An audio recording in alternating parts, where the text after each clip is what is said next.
Shalom et bonsoir frères et sœurs en Jésus-Christ. Aujourd'hui nous sommes le 9 juin 2023, ici à Pretoria. Il est 22 heures passées et c'est un réel plaisir de vous retrouver. Nous avons introduit notre enseignement et nous avions dit que notre enseignement s'intitule la royauté selon le plan des dieux. Et la deuxième partie, pour cette deuxième partie, nous avons retenu comme sous-thème la bénédiction prophétique de Judas. Alors, sans plus tarder, frères et sœurs, nous allons prendre nos Bibles. Alors, nous sommes dans Genèse 49. Genèse ou Bereshit 49. Alors, je vais faire la lecture au nom de Jésus-Christ. Genèse 49. D'abord, d'emblée, je tiens à signaler quelque chose de très important qui est marqué ici. Il est dit, Jacob appela ses fils et dit, assemblez-vous et je vous annoncerai ce qui vous arrivera dans la suite de temps. Alors, premier verset, et le deuxième, il est dit, rassemblez-vous et écoutez, fils de Jacob, écoutez Israël, votre père. D'abord, on dit, rassemblez-vous et écoutez, fils de Jacob, et après, à la fin, on dit, écoutez Israël, votre père. C'est-à-dire que Jacob, ici, il va pas bénir ses fils, et comme Jacob, il bénit ses fils comme Israël, c'est-à-dire Israël qui est le prince des dieux. Donc, tout ce que Jacob va dire ici, il va le dire comme le prince des dieux, c'est-à-dire c'est une prophétie. C'est pour cela même ce chapitre est intitulé bénédiction prophétique. Et c'est pour cela que Jacob dit à ses fils que je vais vous dire ce qui vous arrivera. Tout ce qu'il va leur dire ici ne le concerne pas en réalité. Tout ce que Jacob dit à Ruben, tout ce qu'il va dire à Siméon, à Lévi, c'est pas à eux qui s'adressent. Donc il s'adresse à d'autres peuples. Voyez-vous, frères et sœurs, c'est très important de comprendre cela. C'est-à-dire tout ce que Jacob va dire à Judas ne le concerne pas. Tout ce que Jacob va dire à Judas ne concerne pas Judas en tant que son fils, non. Mais c'est ce qui arrivera plus tard dans la tribu de Judas. Et nous savons que tout ce que Jacob va dire à Judas va s'accomplir dans la vie de Yeshua, notre Seigneur. Voyez-vous. Et nous allons directement, parce que il faut que nous martelons plus sur Judas. Alors nous laissons tomber tout ce qu'il a dit à Ruben, à Siméon, à Lévi, nous savons tous. Et s'il faut compter, moi, le Seigneur m'a permis de comprendre quelque chose, c'est-à-dire, et vous comptez 1, 2, 3, 4, 5, 6, 7, et arrivé seulement au nombre 8, il commence à parler à Judas. Alors, c'est très important, bien aimés frères et sœurs, nous savons qu'en hébreu biblique, le nombre signifie quelque chose. Malheureusement, peut-être que en français ou dans nos langues maternelles, peut-être dans nos langues maternelles, c'est pas le cas, mais en hébreu biblique, chaque nombre a une signification. C'est pas pour rien. Et regardez, il saute à partir du premier verset jusqu'au 7. Il commence, à partir du 8e verset, il commence à parler à Judas. Donc, il commence à bénir Judas. Alors c'est très important, parce que d'abord, le 8e, je dirais, la 8e lettre en hébreu, dans l'alphabet hébraïque, se dit Het. La lettre Het occupe la 8e place ou position. Et en hébreu, la lettre Het signifie en français une barrière, une frontière ou une barrière. Ça, c'est important. Et d'ailleurs, juste un petit rappel, selon beaucoup des commentateurs juifs, ils disent Dieu a créé l'homme.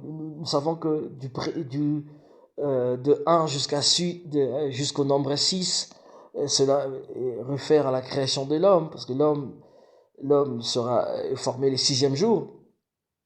Nous le savons que Adam fut formé le 6e jour, et le 7e jour, Dieu se retira. Cette histoire de repos dit que Dieu va se retirer. Et donc, mais malheureusement, la nuit du 7 au 8, Adam va chuter. Et c'est pour cela, la 7e lettre dans l'alphabet hébraïque, c'est dit Het, c'est la barrière. Donc tu ne passes pas. Et si tu ne passes pas, si tu es vérifié et que si tu n'as pas de mérite, tu tombes. Alors c'est un peu ça pour la petite histoire, bien aimés frères et sœurs. Et alors nous allons essayer de comprendre pourquoi est-ce que Dieu commence seulement au nombre 8 quand il parle de Judas. Il prend le 8e verset, et je dirais, je m'excuse, pourquoi est-ce que Jacob commence seulement au nombre 8? Il prend le nombre 8, il prend le 8e verset, le 9e verset, les 10e, 11e et 12e verset. C'est pas pour rien, frère. Alors, c'est pas de la superstition. Et puis, j'ai essayé d'additionner, j'ai pris 8 plus 9, plus 8 plus 9, plus 10, plus 11, plus 12. Et bizarrement, ça m'a donné les nombres de 50. Et j'ai souri quand je dis, ah bon, c'est 50, et 50 c'est Noun. Et nous savons que 50 est lié à la Pentecôte, ça nous le savons. Le 50e jour, le Saint-Esprit descendra. Et 50 est lié à la Pentecôte. Bon, nous allons un tout petit peu faire de l'hébreu avant d'aller plus dans la parole. Alors, le 8, le nombre 8 en hébreu se dit Shemoné. Le nombre 8 en hébreu se dit Shemoné. Et Shemoné s'écrit, je vous donne l'orthographe, Shemoné s'écrit S-H-E-M-O-N-E-H.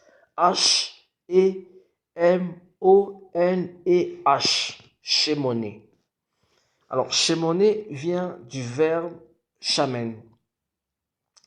Shamen qui signifie grâce, riche, robuste. Shamen. Et shamen a la même racine que shemen. Shamen, shemen.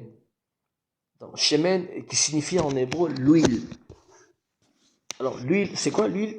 L'huile, oui. Nous savons que dans la symbolique, l'huile, c'est l'onction. Et d'ailleurs, Mashiach, frères et sœurs, Mashiach signifie quoi? Mashiach en français, Mashiach des Hébreux en français signifie c'est lui qui est oint. C'est lui à qui on a mis l'huile sur la tête. C'est ça Mashiach. C'est lui qui est oint. C'est lui sur qui on a mis l'huile sur la tête. Et donc, moi j'ai compris que, vous savez, bien aimés frères et sœurs, et dans les choses des dieux, surtout dans le ministère, c'est tellement important que il faut premièrement être oint pour s'élancer dans le service divin. C'est-à-dire, si vous n'êtes pas encore oint, et vous ne pouvez pas, frères et sœurs, vous ne pouvez rien faire si vous n'êtes pas encore oint. Donc, le service divin exige à ce que l'on soit oint premièrement avant de se lancer dans quoi que ce soit, frères et sœurs. Donc, si vous n'êtes pas encore oint, vous n'avez pas encore l'esprit de Dieu sur vous, parce que nous savons que lui, il se réfère aussi à l'esprit. Lui, il se réfère aussi à l'esprit. Donc, si vous n'êtes pas oint, vous ne pouvez pas, frère. Et vous allez voir que Jacob, quand il commence à bénir ses fils, il commence au nombre 8, au verset 8, il se termine au verset 12. C'est pour cela que j'ai voulu seulement prendre ce 2. Je n'ai pas voulu toucher 11, 9 et 10, j'ai laissé. Alors le 8, c'est quoi? Le 8, chez Monet, chez Men, c'est l'huile, c'est l'onction. Il faut être loin avant de se lancer. Et c'est quoi le 12? Nous savons que 12 dans la symbolique, 12 c'est le fondement. Et 12 se réfère au fondement. Nous savons que en Israël, il y a eu 12 fils, les 12 patriarches, les 12 patriarches fils de Jacob. Nous savons que Yeshua, notre maître, Yeshua, notre Seigneur, a eu 12 disciples. Donc 12, c'est un nombre de fondement. Mais attention, d'abord, pour arriver au fondement, il faut commencer par les 8. C'est-à-dire, vous ne pouvez pas commencer un fondement, vous ne pouvez pas poser le fondement si vous n'êtes pas loin, frères et sœurs. C'est impossible. C'est pratiquement impossible, bien aimé. Ça, c'est vraiment un conseil que je voudrais partager et donner à tous ceux qui sont appelés au ministère, aux fils des dieux, à tous ceux qui sont appelés dans le service divin, au ministère, que ce soit dans le ministère de la parole, le ministère d'autorité, ou le ministère d'appui, ou ministère d'aide. Donc vous avez besoin de l'onction, vous avez besoin d'être loin, premièrement. Donc si vous n'êtes pas loin, vous ne saurez pas, vous ne pouvez pas poser un fondement. Vous ne pouvez pas servir Dieu si vous n'êtes pas encore loin. Donc ça, c'est très important, frères et sœurs. Parce que le ministère est un service divin et c'est très important d'avoir l'huile sur sa tête. Il faut avoir l'huile sur sa tête avant de se lancer, frères et sœurs. Alors, nous allons maintenant essayer un peu de décortiquer, de voir un peu ce que Jacob va dire à Judas. Alors, il commence, d'abord, il dit, Judas, et tu recevras les hommages de tes frères. Nous sommes dans Genèse 49, chapitre 8, je dirais, Genèse chapitre 49, le verset 8. Alors, il dit, Judas, tu recevras les hommages de tes frères, et ta main sera sur la nuque de tes ennemis. Ça, c'est très important. Nous savons que Yeshua, c'est lui qui a écrasé le serpent. C'est lui qui a écrasé la tête du serpent. Et vous voyez ce que Jacob est en train de dire. Il dit, ta main sera sur la nuque de tes ennemis. Parce qu'avant de craser quelqu'un, avant de craser la tête de quelqu'un, il faut bien tenir sa nuque.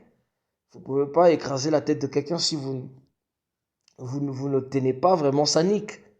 Il dit ta main sera sur la nuque de tes ennemis. Ça, c'est prophétique, c'est ce que Yeshua a fait à la croix. Nous savons que Yeshua, notre Seigneur, a écrasé la tête du serpent à la croix. Alors, les fils de ton Père se prosterneront devant toi. Ça aussi, c'est prophétique. Alors, Judas est un jeune lion. Tu reviens du carnage, mon fils. Judas est un jeune lion. Tu reviens du carnage, mon fils. Il ploie le genou, il se couche comme un lion. On parle de lion. Et à la fin, on dit comme une lionne qui fera lever. Comme une lionne qui le fera lever. Alors, c'est quelque chose de... Nous savons que Yeshua est de la tribu des Judas. Nous savons que Judas, la mère de Judas, s'appelait Léa. Et Léa en hébreu, Léa c'est dit, en français signifie la lionne. Voyez-vous, c'est pour cela, ici, Jacob est en train de dire que comme une lionne, et qui le fera lever. Et ici, Yeshua est présenté comme une lionne. Alors que Yeshua fut un homme, nous le savons. Nous savons que le corps du Christ, conformément à Éphésiens 4, l'épouse ce corps, et l'épouse formera un corps, et Yeshua sera la tête. Ça, nous le savons que l'épouse Yeshua sera la tête. mais ce corps sera le corps de l'épouse, comme la lionne, parce que Léa n'était pas aimée, ça nous le savons. Elle n'était pas la préférée de Jacob. Jacob aimait plus Rachel. Et Rachel est un type de juif. Et Rachel est le type d'Israël, nous le savons. Et Léa est l'épouse. Elle est les types. Léa est un type elle est le type ou l'image de l'épouse des nations qui n'était pas aimée, qui n'était pas la préférée des dieux, oui. Donc, parce que Dieu a commencé par choisir Israël premièrement, au détriment de tout le peuple. Dieu était en alliance avec Israël. Et c'est après que Yeshua sera rejeté par les Juifs que Yeshua va dire à ses disciples, il va leur dire, allez partout dans toutes les nations. Mais avant, non, avant c'était pas possible. Avant c'était pas possible. Et vous vous souvenez lorsque notre Seigneur Yeshua, lorsqu'il envoie même ses disciples, il donne un ordre, il dit à ses disciples, ne sortez pas d'Israël, allez seulement en Israël. Avant, quand il envoie ses disciples, il demande à ses disciples, il demande à ses disciples de ne pas sortir d'Israël. Mais après sa mort, après la mort et la résurrection de Yeshua, et après il va maintenant changer l'ordre. Il leur dira, allez partout dans toutes les nations, et faites de toutes les nations mes disciples. Mais avant, c'était pas possible. Il est venu chez les siens et les siens ne l'ont pas reçu. Vous comprenez, bien-aimés frères et sœurs. Et donc, Léa, la lionne, Léa, la mère de Judas, Léa, l'épouse de nation. Donc, Léa qui représentait l'épouse de nation. C'est pour cela, Jacob est en train de dire, il est en train de comparer Judas à une lionne. Alors, nous passons, il dit, alors, le verset 10, il dit, le sceptre ne s'éloignera point de Judas. Le sceptre, c'est la royauté, bien sûr. Le sceptre ou la royauté ne s'éloignera point de Judas, ni le bâton souverain d'entre ses pieds, jusqu'à ce que vienne le Shiloh. Le Shiloh, c'est le pacificateur, et que le peuple lui obéisse. Ça, c'est très important, frères et sœurs. Et nous savons que ici, lorsqu'on parle de peuple, on ne parle pas d'Israël, parce qu'on parle de peuple au pluriel. Ça, c'était déjà prophétisé par Jacob. Voyez-vous, il dit, jusqu'à ce que le peuple lui obéisse. Ici, on ne parle pas d'Israël. Je l'ai toujours dit, frères et sœurs. Lorsque Dieu appelle Israël, Dieu traite avec Israël comme un seul peuple. Alors ici, lorsque vous lisez, parce que je suis en train de lire la version Lucédan, lorsque vous regardez ce qui est marqué, il est marqué le peuple au pluriel. Ici, il s'agit de nations, le pays des nations. Il s'agit de nous. Jusqu'à ce que vienne le Shiloh et que le peuple lui obéisse. Jusqu'à ce que vienne le pacificateur et que le peuple lui obéisse. Ça, c'est aussi important. Il attache à la vigne son âne et au meilleur cep le petit de son ânesse. Il lave dans le vin son vêtement. Ça, c'est formidable, bien-aimés frères et sœurs. Et nous savons que le vin en hébreu, le vin, c'est dit yayin. En hébreu, vous savez, yayin, c'est la lettre yud, et qui signifie la puissance, et ayin, la source. Il lave dans le vin son vêtement. Nous savons que d'ailleurs, c'est une folie de laver. On peut pas laver ses vêtements avec le vin. Tout ça est prophétique, frères et sœurs. C'est pour cela, la parole des dieux on peut pas se contenter de lire basiquement la parole des dieux, frères et sœurs. Donc, on peut pas, est-ce que quelqu'un peut peut mettre ses vêtements et laver ses vêtements avec avec du vin? Non. Et le vin ici, c'est le Saint-Esprit. Bien sûr, parce que le vin aussi est un type du Saint-Esprit. Et le vêtement, c'est quoi le vêtement? Le vêtement, ce sont nos corps. Oui, bien sûr. C'est Yeshua nous lave. Et le vin, c'est aussi un type de son sang. Oui, le vin ici est aussi un type de sang versé de Yeshua. Nous sommes lavés, nous sommes sanctifiés et purifiés par son sang. Donc, il a versé son sang pour nous sanctifier. Comme Paul le dit, il a versé son sang pour sanctifier son épouse. Yeshua a payé le prix cher pour laver et sanctifier son épouse. Nous le voyons ici. Il lave dans le vin son vêtement et dans le sang de raisin son manteau. Donc nous comprenons ici que tout ce que Jacob était en train de dire, en réalité, il ne s'adressait pas à Judas. Donc cela s'est accompli dans la vie. Cela s'est accompli dans la vie de notre Seigneur Yeshua Mashiach, Jésus-Christ. Donc ça, nous devons le retenir. Donc la royauté était réservée pour la tribu des Judas. Ça, c'est très important, frères et sœurs. Alors que nous allons maintenant revenir dans notre étude, dans les livres de Samuel, nous allons voir quelque chose de très important. Alors, nous avons déjà, pendant la partie introductive, nous avons déjà lu le chapitre 8. Alors maintenant, nous lirons le chapitre 9 du livre de Samuel. Alors nous sommes dans Samuel chapitre 9, le verset 14. J'ai lu au nom du Seigneur Jésus-Christ. Ils montèrent donc à la ville au moment où ils y pénétrèrent par la porte. Samuel sortait dans leur direction pour monter au haut lieu. Or la veille, l'Éternel avait fait cette révélation à Samuel. Demain, à cette même heure, lui avait-il dit, je t'enverrai un homme du territoire de Benjamin. Tu lui conféreras l'onction pour l'établir chef de mon peuple, Israël. Et il le délivrera de Philistins, car j'ai vu la misère de mon peuple et j'ai entendu sa plainte. Frères et sœurs, soulignons ce que Dieu est en train de dire. Il dit, j'ai vu la misère de mon peuple et j'ai entendu sa plainte. Ok? Alors, nous sommes dans le verset 17, il est dit, dès que Samuel aperçut Saül, l'Éternel l'avertit. Voici l'homme dont je t'ai dit qu'il gouvernerait mon peuple. Amen. Alors, bien aimé, dans le Seigneur Yeshua, nous sommes devant une problématique ici.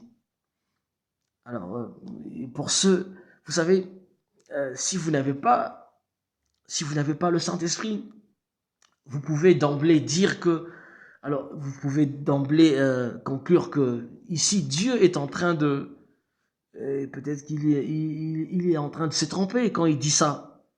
Pourquoi il dit cela à Samuel alors que la royauté est pour Judas, mais alors que Saül n'est pas de la tribu des Judas, bien aimés frères et sœurs. Saül, le roi Saül est un benjamite. Il est descendant de la tribu de Benjamin. Alors, qu'est-ce qui se passe ici? Est-ce que Adonai est en train de se contredire? Non, frères et sœurs. D'emblée, nous répondons, nous disons non. Dieu ne se contredit jamais, frères et sœurs. Dieu n'annule jamais sa parole, frères et sœurs. Dieu n'annule jamais sa parole.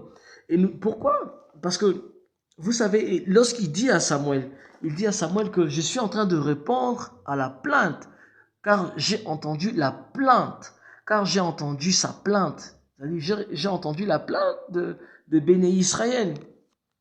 Nous savons que les Juifs sont allés voir, les enfants d'Israël sont allés voir Samuel pour demander à Samuel d'établir un roi qui va régner sur eux, un roi qui va les conduire à la guerre, tout ça. Alors, Dieu était obligé de se plier.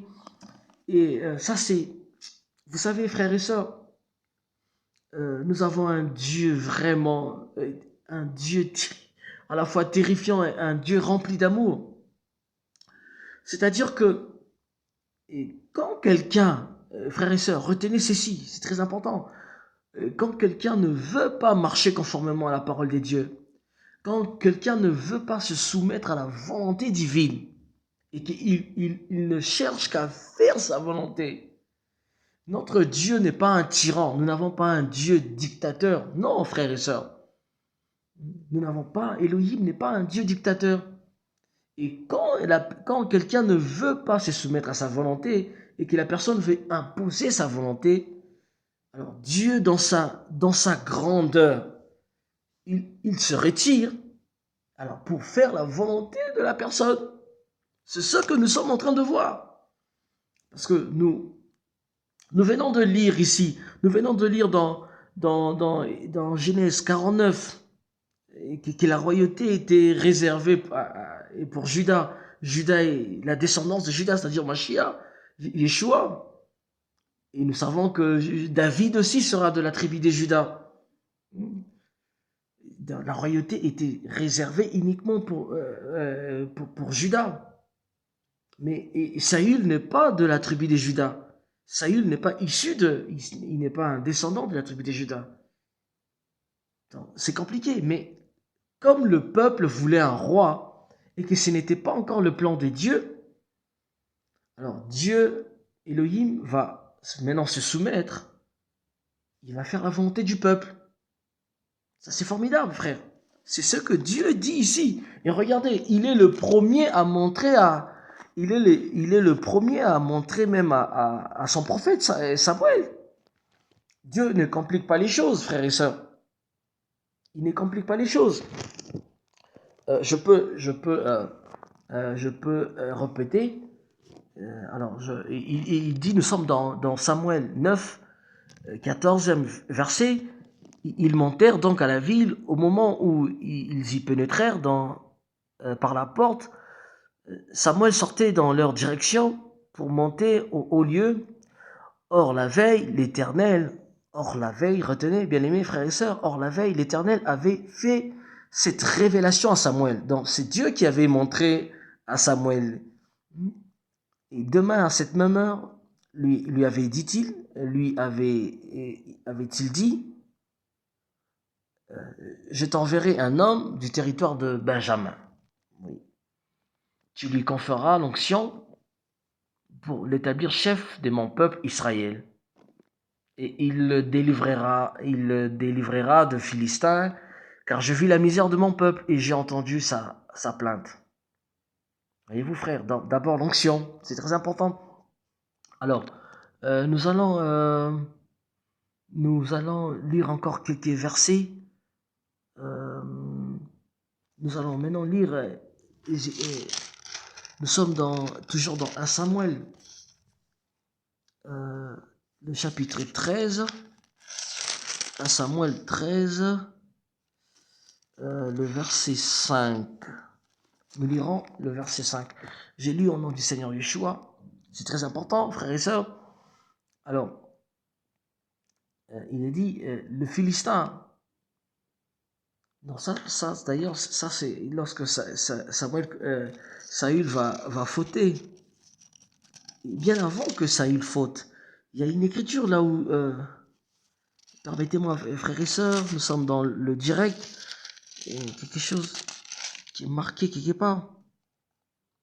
Alors, je suis en train de chercher quelque chose.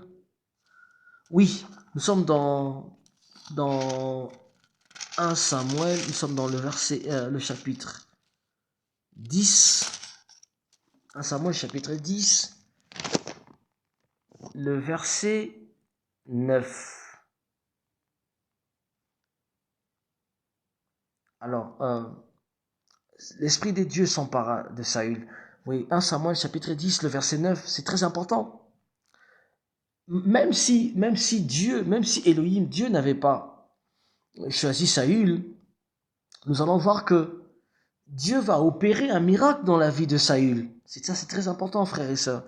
Et il nous est dit ceci, j'ai lu au nom du Seigneur Yeshua, Saül quitta Samuel, et lorsqu'il se retourna pour reprendre la route, Dieu opéra une transformation en son être intérieur. Et tous les signes annoncés se produisirent ce même jour. Et quand ils arrivèrent à Gibéa, une confrérie des disciples de prophètes venaient dans sa direction. Alors l'Esprit de Dieu tomba sur lui et il entra dans un état d'exaltation au milieu d'eux. Et tous ceux qui les connaissaient auparavant et qui le virent dans un état avec les disciples des prophètes, et se demandèrent l'un à l'autre, qu'est-il donc arrivé au fils de Kish, Saul, Saül, et fait-il maintenant partie lui aussi des disciples des prophètes? L'un des assistants ajouta, et qui donc est leur maître? Et c'est ainsi qu'est née l'expression proverbiale, Saül fait-il maintenant partie lui aussi des disciples des prophètes? Alors, nous connaissons cette histoire. C'est-à-dire que Saül était en train de marcher un jour et soudainement, son intérieur, Dieu changea son être intérieur. Ça, c'est formidable. Saül qui n'était même pas son choix. Voyez-vous, Saül était le choix du peuple. Mais Dieu va quand même changer son être intérieur pour qu'il soit en mesure justement de conduire le peuple des dieux. Voyez-vous, frères et sœurs, ça c'est important. Et Dieu change son être et si vous connaissez cette histoire, Saül commença même à prophétiser. Et c'est pour cela il est dit qu'il entra dans l'école des disciples de prophètes, tout ça. Et Saül a commencé à prophétiser. Ça c'est très important, frère. Donc même si il n'était pas vraiment le choix des dieux, même s'il était il était choisi par le peuple, mais Dieu change son être et pour qu'il soit en mesure d'exercer sa fonction sa fonction du roi. Alors nous allons essayer de prendre nous allons lire maintenant la dernière portion d'écriture avant de conclure. Alors nous sommes toujours dans le livre de Samuel.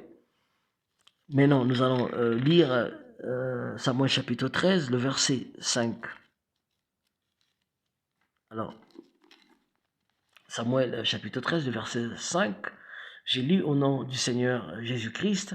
Les Philistins mobilisèrent leurs troupes pour combattre Israël. Ils avaient 3000 chars de guerre et 6000 soldats sur chars, ainsi qu'une multitude de fantassins, nombrés comme le grain de sable de mer. Ils allèrent prendre position à Michmas, à l'est de Beth-Aven. Les hommes d'Israël virent qu'ils étaient dans une situation extrêmement critique, car ils étaient serrés des prés par l'ennemi.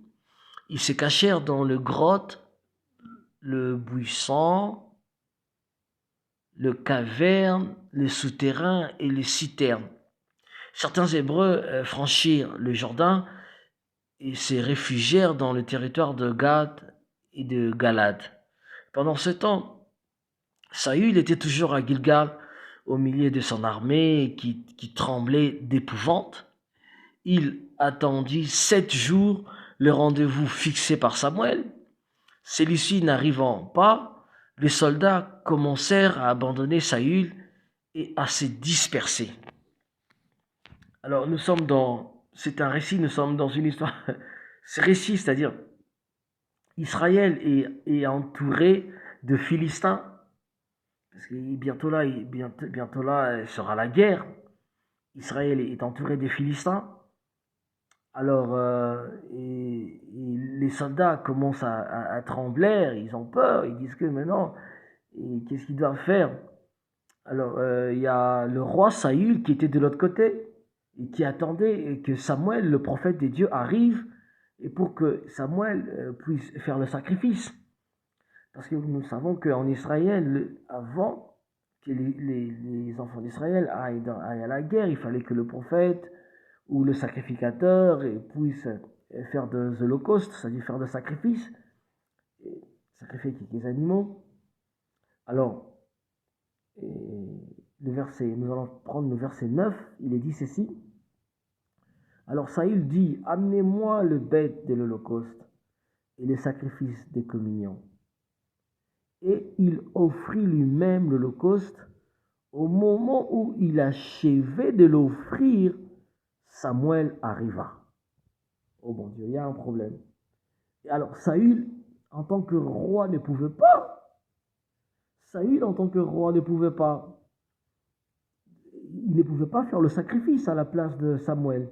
Parce que justement, c'était à Samuel.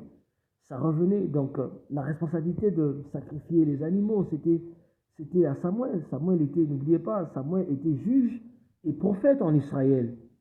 C'est-à-dire à la fois, Samuel exerçait aussi le rôle du sacrificateur. C'est lui qui était censé faire le sacrifice. Alors, Saül a peur parce que, vous voyez, dans le verset 8, il attendit 7 jours, le rendez-vous fixé par Samuel. Donc, Samuel, sûrement, avait promis à Saül qui viendrait, mais 7 jours ils sont écoulés. Samuel n'était toujours pas présent. Il n'était toujours pas là. Et Saül a eu peur. Parce qu'il lui dit que celui-ci n'arriva pas. Les soldats commencèrent à abandonner Saül et se disperser.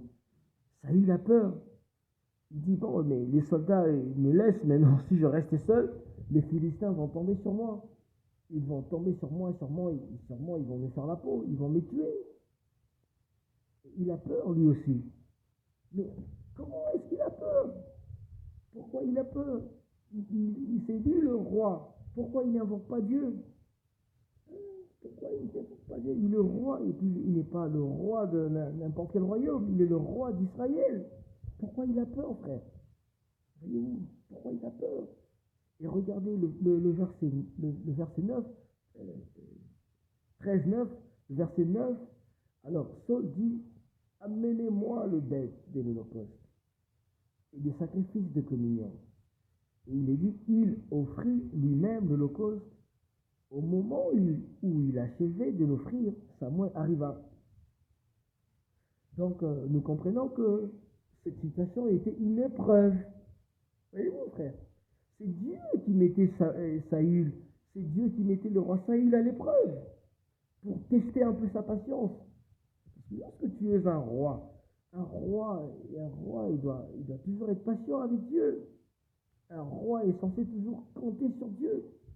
Et bien aimé, rappelez-vous, je crois dans la vidéo précédente, nous avions dit que le roi, en hébreu, on dit Mélec pour roi. Et Mélec a donné naissance à plusieurs mots. Mélec, pour dire envoyé ou ange ou messager, on dit malak en hébreu. Alors, chaque ministre de la parole est un roi, d'office. Chaque ministre de la parole est un roi, il est un messager. Voyez mon frère. Et chaque messager doit compter sur Dieu. Chaque ministre de la parole doit être patient avec Dieu. Bien aimés frères et sœurs, ça c'est très important. On doit être patient avec Dieu. Il faut attendre. On n'est pas, en tant que ministre, on est censé patienter, on est censé attendre l'aval de Dieu pour faire beaucoup de choses. Voyez-vous, frères et sœurs, et on doit être conduit par l'Esprit de Dieu. On doit être conduit par le Saint-Esprit. On n'est pas conduit, on n'est pas conduit selon la chair, tout ça. Parce que Samuel, Saül a commencé à avoir peur. Saül a commencé à avoir peur. Il dit, non, Samuel, le prophète tarde. Donc il s'est dit, bon, si je ne fais pas ça, les Philistins vont tomber sur moi. Alors qu'il n'était pas censé le faire. Et nous allons voir que la réaction de Samuel ne va pas se tarder, il va se nerver. Et directement, Samuel arriva, Saul alla à sa rencontre pour le saluer. Samuel lui demanda, qu'as-tu fait? Qu'as-tu fait? Saul répondit, quand je vis que mes soldats se dispersaient loin de moi, que tu n'arrivais pas au rendez-vous fixé et que les Philistins étaient concentrés à Michmas, je me suis dit, vous écoutez les frères, Isaïe dit, je me suis dit, les Philistins vont tomber sur moi à Gilgal avant que j'aie pu implorer l'Éternel, mon Dieu. Mais quel est ce genre de roi? Quel est ce genre de messager? Qui est ce genre d'envoyé? Donc, il dit, le Philistin va tomber sur moi, Gilgal, avant que j'aie pu implorer l'Éternel. Ça, c'est quel genre de roi? Ça ne va pas, non? Si tu as peur, mais en tant que serviteur de Dieu, en tant que messager, si tu vois que tu sens la peur venir, mais pourquoi tu ne pries pas? Pourquoi tu ne pries pas, premièrement?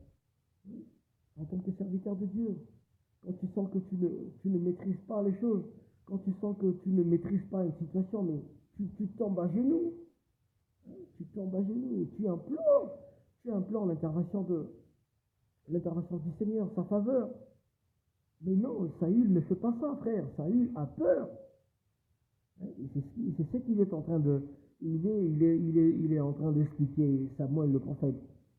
Il dit, les Philistins vont me tomber, les Philistins vont tomber sur moi, et avant que j'aie pu implorer l'Éternel. Alors je me suis fait violence. J'aime beaucoup cette traduction. C'est la traduction du Semeur, la Bible du Semeur. Il dit, je me suis fait violence et j'ai offert l'Holocauste. Alors nous allons écouter, mes frères et sœurs, la réponse de Samuel. Et Samuel va commencer à l'engueuler. Il dit, Samuel dit à Saul, tu as agi comme un insensé. Et tu as agi comme un insensé. Tu n'as pas obéi au commandement que l'Éternel, ton Dieu, t'avait donné. Oh. Si tu l'avais fait, l'Éternel aurait affermi ton autorité royale sur Israël. Et il aurait fait en sorte, il aurait fait en sorte que tes descendants gardent pour toujours la royauté. Mais puisque tu as désobéi aux ordres de l'Éternel, ta royauté ne subsistera pas. L'Éternel a décidé de se chercher un homme qui correspond à ce désir et de l'établir chef de son peuple.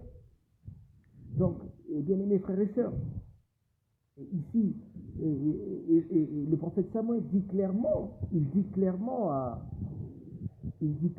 à Saül, puisque tu as désobéi au commandement de l'Éternel, c'est fini. Tu peux dire adieu à ta royauté. Il dit, mais puisque tu as désobéi aux ordres de l'Éternel, ta royauté ne subsistera pas. L'Éternel a décidé de se chercher un homme qui corresponde à ses désirs et de l'établir chef de son peuple. Voyez-vous, frère? Et puis Samuel le quitta et monta de Giga. Bien-aimés frères et sœurs, nous voulons conclure. Oui, cette histoire est vraiment une histoire troublante. D'abord, nous savons que Saül n'était pas vraiment dans le plan de Dieu. Il était le choix du peuple. Mais après, parce que c'était la volonté du peuple, Dieu s'est dit, bon, je vais quand même essayer de faire... Dieu était obligé de se replier. Dieu était obligé de faire la volonté de son peuple, béni Israël, les enfants d'Israël. Dieu va demander à son prophète Samuel d'établir Saül comme roi. Et nous venons de lire que Dieu va même montrer à Saül, il va même montrer à Samuel, il va pointer Saül, il dit, prends cet homme. C'est lui que j'ai choisi pour établir, pour qu'il prenne sur mon peuple. Et rappelez-vous, Dieu va même, Élohim va même changer son être intérieur. Mais malgré tout ça, Saül va toujours, à la fin, va fauter. Malgré la bonne foi de Dieu. D'abord, il n'était pas son choix. Mais Dieu accepte quand même que Saül soit établi roi. Il change même son intérieur. Et nous venons de lire que Saül a même prophétisé. Il est allé voir les écoles de prophètes. Il est allé aussi donner les ainsi dit l'Éternel. Il est allé prophétiser aussi. Donc Dieu,